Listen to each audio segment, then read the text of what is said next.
Ew, boring wall. Are you tired of that? Before you make a million holes, I'm going to teach you how to use a projector in Photoshop to plan your layout. Before we begin, here are all the materials that you're going to need. I've also included a checklist in the description below.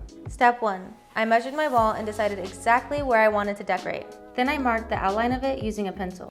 For example, I'm going to put all of my frames within a 5 foot by 4.5 foot area. Step 2. I measured all of my artwork that I plan to hang up.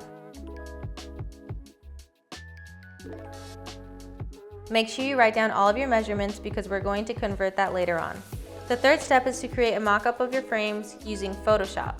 To keep everything true to size, you need to convert your measurements from feet and inches to pixels. The formula is pixels equals inches times DPI.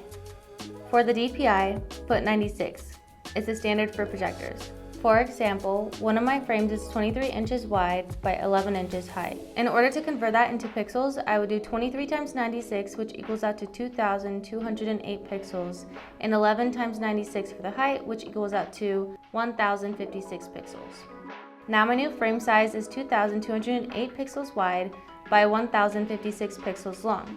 Input those numbers when creating your mockup in Photoshop. You can also use Figma as a free alternative. Once you've finished converting all of your sizes, you can go into Photoshop and organize it until you're happy with how it looks. Step 4. Download the file as a PNG and save it to your USB drive. Step 5. Plug in the USB drive into the projector and turn it on. Open up the PNG that you just saved on the USB drive. Once the image is displayed, you are going to match up the corners of the image to the pencil markings you made earlier. You can do this by moving the projector closer or further away from the wall.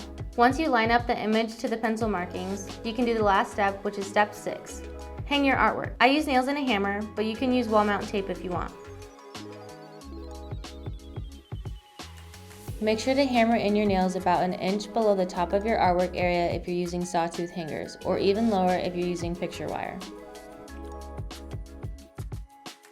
Don't forget to erase your pencil markings when finished.